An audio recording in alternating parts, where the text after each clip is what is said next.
All right, haves and have not fans. Hope everybody's doing well.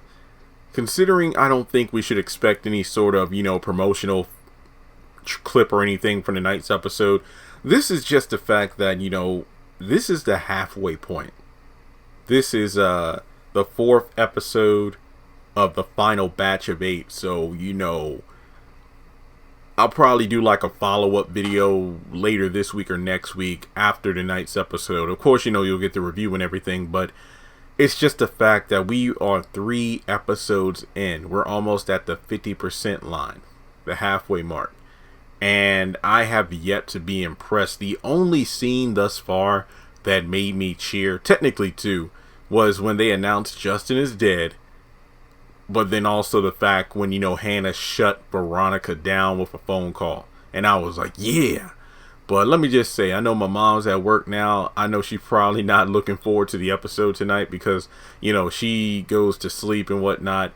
And, if she messes up her sleep for a crap episode, it's going to be hell. But on the flip side, this is the first time me and her have sat down and watched an episode together in probably a couple years. Yeah, it's kind of crazy to think about, but yeah, that's the reality of it.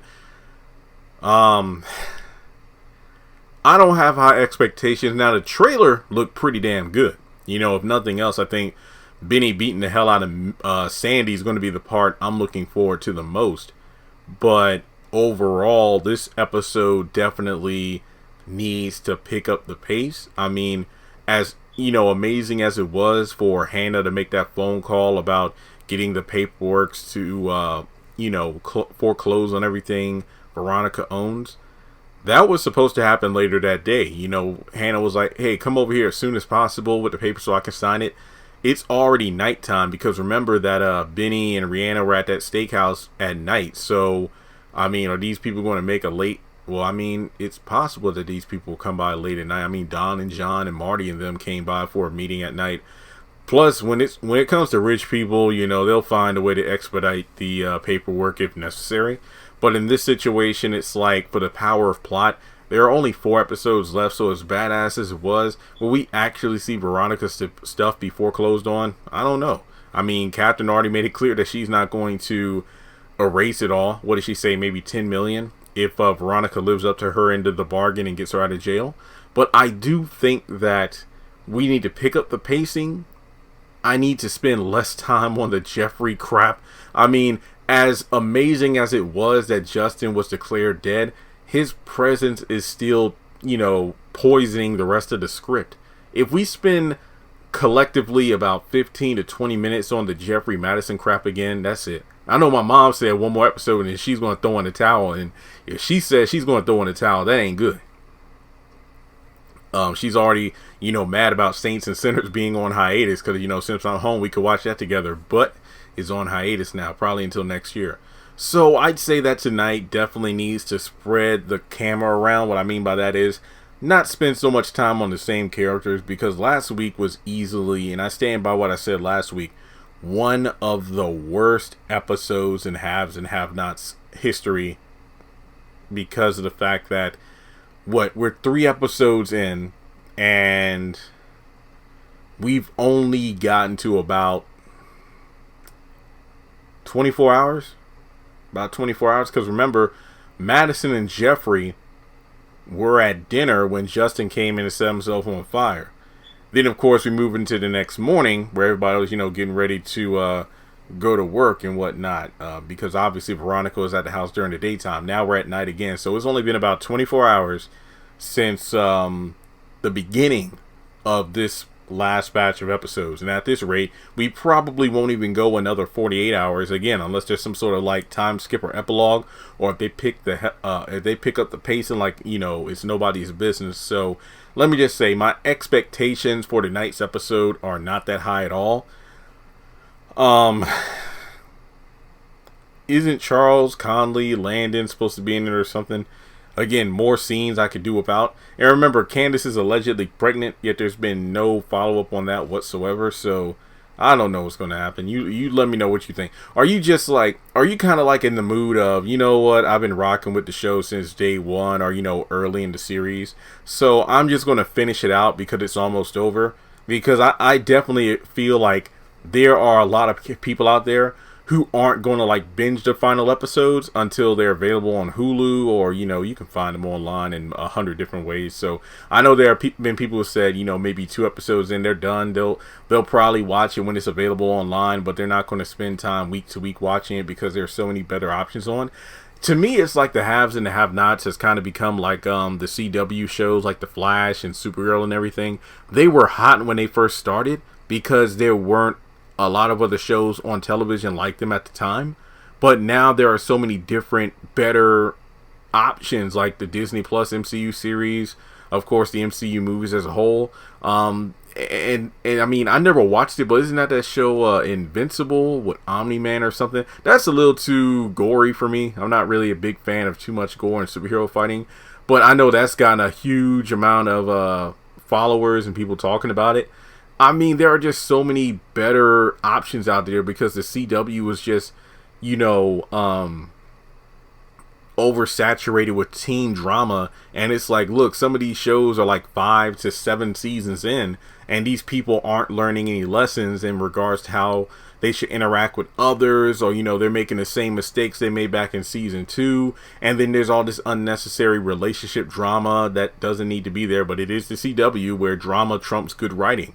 And I think the same thing about, and not to mention pandering to agendas and representation, which isn't necessarily bad representation, but what I mean is, and I've said this in many videos before, I honestly don't care like if it's a thing about sexuality or race or even like drugs or PSA, if it's written well into the script of the shows as opposed to being something that's shoved into our faces, I don't mind it. But with the haves and the have-nots, we've been getting all this and I swear I stand by what I said when I said, oh wow, I think I know why they pushed the premiere from May 25th to June 1st, because damn near every episode so far has had a LGBTQ plus, basically the a message in regards to that community. I'm like, wait a minute, is this on purpose because it's Pride Month? So when we get to episode 6 airing in July, will that be the last of it? Because I swear, if we get another like 10-minute spiel on like HIV or how gay people are everywhere again, I'm really just going to be like, what the hell is going on here? Like, I get that Tyler Perry does have,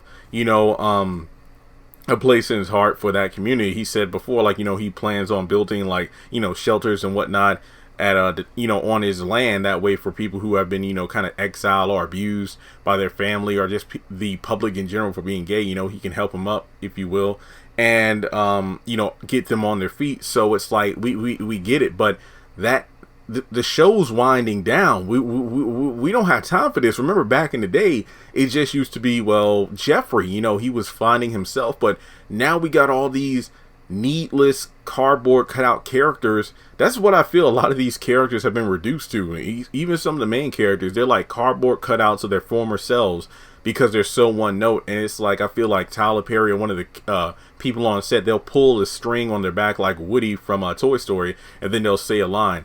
Wyatt's whole thing is, I want some pain pills. Jim's like, I want my money back. Catherine's like, get me the hell out of here. Hannah's like, I'm tired of your shit. And the list goes, and David's like, I want Hannah. And the list goes on. So I feel like the same thing could be said about characters who are of a different sexuality, who want to make their presence known. It's like, I am gay, hear me roar. But it's like, bro, hey, that's all well and good, but we got like 57 storylines that need to be resolved right now. I ain't got time for this shit. So I'm just saying that I hope tonight proves me, my mom, and a lot of us proves us wrong, but we've been right so far. This is the final set of episodes. We're supposed to be on the edge of our seats. I've been more of on the edge of my seat only because I've been wanting to crawl into bed as opposed to watch the damn episode. If loving you is wrong, I don't want to say bad, because I think my exact line of dialogue during the finale, after the finale, was, it was a good season finale, but it wasn't a great series finale. That season, that last batch of episodes, what was it, like 12 or 10? they were actually really good. I mean, sure, we were all waiting on when's Joey going to show up, or who's the baby daddy of Alex, and this and that. Each episode was pretty damn good for the most part. But with the haves and the have-nots, I'm waiting for even a scene that's decent, as opposed to just, wait, we've been waiting for this? Okay. Again, hopefully when I do my review, my demeanor is like, oh my God, that blew me away.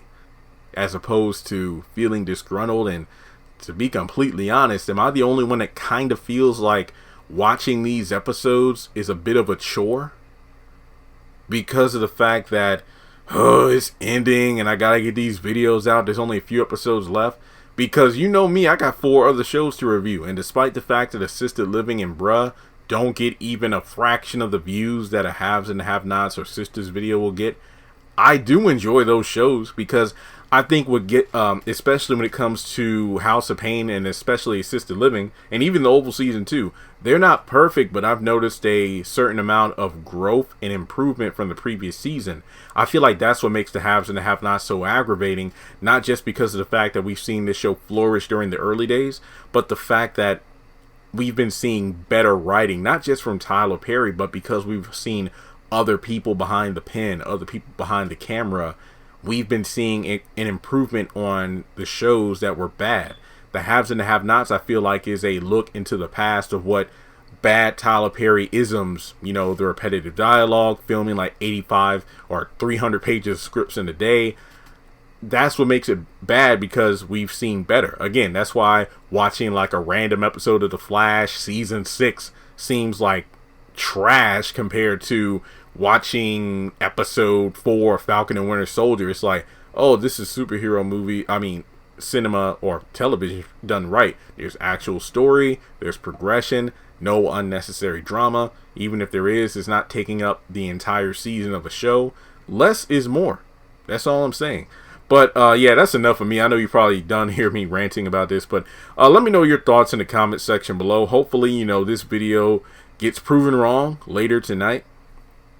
I did take about a hour-and-a-half long nap from like maybe 8 o'clock to about 9:15, 9:30. That way I could stay up just to watch the episode. And as you know, I'm at home right now. People gotta work, so unfortunately I don't have the flexibility of recording when I want, because I'm not in the house by myself anymore. I mean, in the apartment, me and my roommate has separate rooms, and they were far enough that if I was like 3 a.m. I could record and nobody would hear me. But here, that's not the case. So you won't get reviews for shows until the day after. No live streams, unfortunately, due to the Wi-Fi not being as strong because of where I'm located and the number of people with equipment in the house. Like I said, my sister is moving out within the next couple of weeks, her and my nephew. So perhaps maybe I could do live streams. I don't know. I honestly don't know. I'll probably do an update video about what's going on in my life later this week once I'm pretty sure. I mean, apparently after the land has been perked, which has happened already, it happened a couple weeks ago, I didn't know a surveyor needs to come out and check out the land before it gets marked off on the deed. And the only places around here that said they could do it would take 8 to 12 weeks, and the hell if I'm waiting that long. So I'm going to see if I can find people to do it sooner, because trust and believe, I am trying to remain patient. I am, because I know it's going to be worth the wait to have my own house, my own space. And I did take some photos in the field where the house is supposed to go. So like I said, I'll keep you all updated on that. But yeah, I think I should be able to live tweet tonight. Like, I'll definitely be watching with my mom, but remember, this isn't from the comfort of my cozy computer chair with my desk and TV where I can be eating, tweeting, and whatnot at the same time. So I'll try to make do. Alright guys, well thanks so much for tuning in. If you want to donate to the channel, feel free to do so on PayPal or Cash App. And with that being said, I will talk to you all later. And remember, follow me on Twitter, because we can tweet about the episode tonight.